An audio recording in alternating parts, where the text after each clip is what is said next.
C'est le sentiment ou l'illusion de cette liberté qui les enchaîne à ce rythme de travail.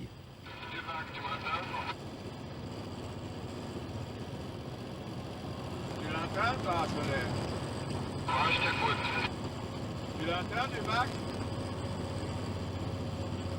Qu'est-ce qui vous plaît tellement dans ce métier? On est indépendant, surtout. On est notre patron même, quoi. On fait comme on veut. Si on veut se dépêcher à une place, on se dépêche. Puis si on veut une fois moins se dépêcher, on dépêche. Je trouve qu'avec ça, c'est un métier où on n'a personne, on n'a pas toujours le patron derrière. Allez, il faut vite faire ci, ou un chef. J'étais voir une fois dans une usine, quand on décharge, quand on regardait, où ils sont là, on n'a pas le droit de discuter avec un type. Alors ça, nous, on fait ce qu'on veut. C'est un travail qui dure trop. C'est un travail très dur. Le chauffeur de poids lourd fait un métier triplement fatigant.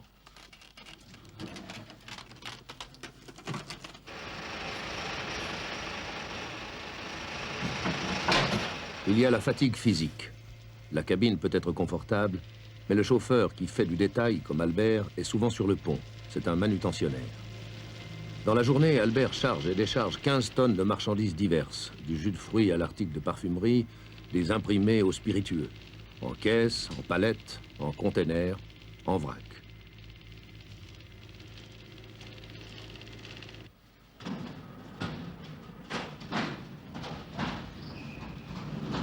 Il y a la fatigue nerveuse, la tension qu'impose la conduite. Albert mettra plus de 40 minutes à placer sa remorque en marche arrière dans une descente sinueuse face à un quai de déchargement obstrué par des bennes de gravats. Puis il faufilera ses 18 mètres d'attelage dans la circulation de Midi, en plein cœur de Lucerne.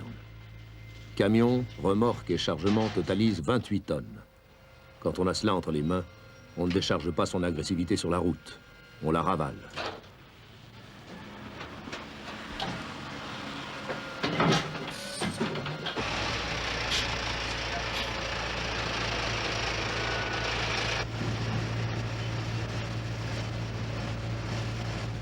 Il y a la fatigue psychique, la lassitude du chauffeur tenu pour quantité négligeable par le client qui réceptionne la marchandise, ou mal accueilli parce qu'il arrive au mauvais moment. Le petit monde du transport, lui aussi, devient impersonnel. Albert, en 20 ans de métier, a mesuré cette dégradation. Vous dites que vous n'êtes pas beaucoup quand vous arrivez avec votre camion dans une entreprise, mais pourtant vous avez une très bonne réputation. Les routiers sont sympas. Oui, ben, ça peut être, mais quand même, il y a des places où ils ne nous aident pas du tout. Je trouve qu'ils les prennent plus pour un esclave, quoi. Disons, pour un gars, bon, arrivez, mettez-vous, vous faites ça là, posez ça ici, et puis... Non pas, dans le temps, ils nous auraient dit, bon, ben voilà, on va vous donner un coup de main, ça se met ici. Est-ce que ça vous arrivera à décharger tout seul, ou bien s'il faut mettre 2 personnes ou 3 personnes? Jusqu'à présent, ben... ça va là, et puis c'est terminé, quoi. Des fois, on a des palettes qui font même 1000 kilos. On doit les déplacer soi-même. Bon, ben, ça va nous deux. Si c'est la marchandise qui se casse, ça peut arriver des fois de faire des palettes de vin. Moi, je vais même tourner une palette il n'y a pas longtemps, ben, en faisant ça. Et ben, le client n'a pas m'aider que quand j'ai eu tourné. Alors c'est pour ça que je dis, on devrait... quand même encore nous respecter et nous dire, bon, ben, c'est un chauffeur, il a fait déjà à peu près 300 km ou 250 ou 150 pour nous amener cette marchandise. Je trouve qu'on devrait leur recevoir un peu mieux que ça. La durée du travail est excessive. Les conditions de travail sont de plus en plus dures, rendement plus élevé, circulation plus intense. Mais le plus pénible, c'est le travail qui ne dit pas son nom, la pause qui ne repose pas. C'est l'attente. Dans la banlieue de Berne, devant cet entrepôt d'une chaîne de magasins discount, les camions s'entassent.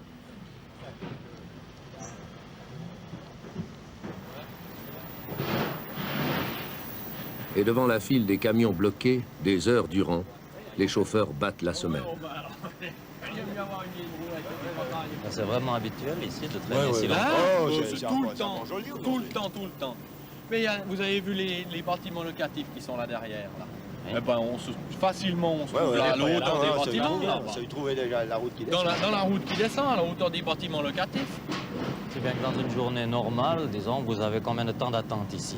Il faut compter 2 heures et demie normalement. Normalement. 2 heures et demie d'attente. Ouais. Et quand ça tourne mal, pour une raison ou une autre? Oh, bah alors là, c'est la journée.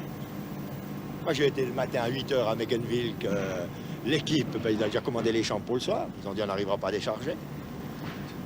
Moi, je trouve que la meilleure des combines, c'est les transporteurs qui bouclent. Plus personne rentre, plus personne sort. Sa marchandise, elle reste là. Peut-être qu'il ferait une organisation après. Parce que les nôtres, ils ont déjà essayé de téléphoner à la direction à Zurich, ça bouge pas. Vous pourriez organiser ça entre chauffeurs, entre vous? Ah, pas nous, les maisons privées, on peut pas. C'est les maisons transport comme eux, là, qui devraient faire ça. Les privés, vous pouvez pas, puisqu'on livre. Notre marchandise, ça va pas, hein. Mais les transporteurs, moi, je suis transporteur, moi, il y a longtemps que je devrais faire ça. Qu'est-ce que vous en pensez, M. John Carton? Bah, c'est sûr que ça devrait se faire, mais c'est toujours la même chose. Quand s'il y en a un ou deux qui vont le faire, il y en a 3 ou 4 derrière qui voudront pas. Alors, à 1 ou 2, vous arrivez difficilement à bloquer l'entrée et la sortie d'un entrepôt. Hein. Ce serait pas très solidaire, les collègues, pour ça? Ouais, Ah, pas dans les transporteurs. Réellement, non. C'est une mauvaise corporation, les transporteurs. Important des Ils cherchent déjà à rouler, chacun cherche à rouler le meilleur marché possible pour essayer de voler le boulot à l'autre. Pourtant, on dit beaucoup de choses sur la solidarité des routiers. Des chauffeurs, mais pas des transporteurs. Les transporteurs, généralement, c'est de la jalousie plutôt, un et l'autre. Les chauffeurs s'entraident, mais les patrons Oui, souffrent. oui. Moi, ça m'est même arrivé que j'ai tiré un gars qui était en panne.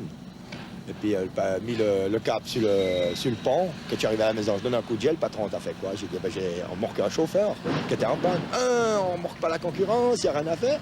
Alors, un soir, c'est moi qui étais en panne, les copains voulaient me retirer. J'ai dit, non. J'ai dit, attends, il est téléphoné, il y a le patron qui va venir me chercher. Alors, lui, il arrive à 9 h le soir, bien fatigué. Le patron lui a dit, monte-toi, chercher le gars là, à la décharge, il est en panne. Il est venu, il me dit, les autres ne pouvaient pas te tirer. J'ai dit, oui, mais je peux pas leur rendre l'appareil, je saurais pas pourquoi je le fais. De justesse, Claude a pu décharger son camion avant la fermeture des portes, avant que les employés du dépôt bouclent pour aller dîner. Vous avez une certaine amertume quand même contre les gens qui ont des horaires fixes. Une amertume, non, parce qu'on a quand même la liberté en compensation, qui est quand même quelque chose de magnifique. Quand vous attendez 2 heures, 3 heures à la porte d'un entrepôt avant de pouvoir décharger, Oui. comment vous expliquez ça au patron? Eh bien, autant que possible, je cherche à avoir des bons. Je fais des papiers sur lesquels je marque mon heure d'arrivée, mon heure de départ. Et je marque quelle marchandise cela concerne. Et puis, j'essaye d'avoir une signature sur ce papier. C'est très, très, très difficile parce qu'en général, les gens sont vraiment contre cette manière de faire. Et si je ne peux pas l'avoir, si je ne peux pas l'obtenir, je téléphone depuis le bureau où je suis, à mon patron. Chez nous, le chauffeur conduit, charge, décharge et fait tout. C'est tout juste s'il ne doit pas encore mettre la marchandise du client sur les rayons. Mais ça, c'est au chauffeur à avoir un syndicat ou quelque chose qui règle cette situation qui est aberrante. Vous regrettez que les chauffeurs soient si peu organisés syndicalement? Personnellement, oui. Vous faites partie de l'association patronale? Non. Vous êtes membre d'un syndicat? Oui, Lequel? la FCTA, c'est celui des chauffeurs. Pourquoi vous êtes syndiqué? Ben, je me pose la question moi-même. Ça fait déjà bien quelques années que plus ça va de l'avant que je me demande vraiment pourquoi je paye mes cotisations, parce que ça fait pas... On a l'avantage en cas de pépin, protection juridique. Si ça va trop loin, on a des avocats pour nous défendre et tout ça. Pardon, à des prix meilleur marché. Mais autrement, question amélioration des conditions de travail et tout ça, c'est vraiment peu. Il y a une convention collective à Genève. Une collection collective Une convention collective de travail. Collective de travail, oui. Mais vous savez, même dans les conventions collectives de travail, les tarifs sont bas, hein, comparativement à bien des maisons. Pour ainsi dire, tous les transporteurs, tous les entrepreneurs sont au-dessus du tarif maximum, souvent. Au-dessus du tarif maximum. Combien vous gagnez, vous? 2,5 2500 francs par mois. brut. Pour combien d'heures de travail par semaine en moyenne? Une 50aine d'heures. Selon la convention collective des transports dans le canton de Genève, Un chauffeur dans la situation de Claude doit gagner au minimum 2 925 francs par mois pour 46 heures. Mais la convention n'est pas obligatoire. Et dans la petite entreprise familiale, la conscience des rapports sociaux baigne dans une douce confusion. Le chauffeur et le patron dans une maison de transport vivent ensemble. Dans une petite maison de transport? Non, dans toutes les maisons. Naturellement, pas où il y a un administrateur qui est nommé et qui ne connaît pas le métier de transport. Mais la majorité des entreprises de transport en Suisse sont quand même des entreprises familiales où le patron, même s'il a aujourd'hui plusieurs camions, a débuté avec 1, 2, 3 véhicules. Donc, il connaît son métier. Vous dites que le chauffeur et le patron dans ce métier vivent ensemble.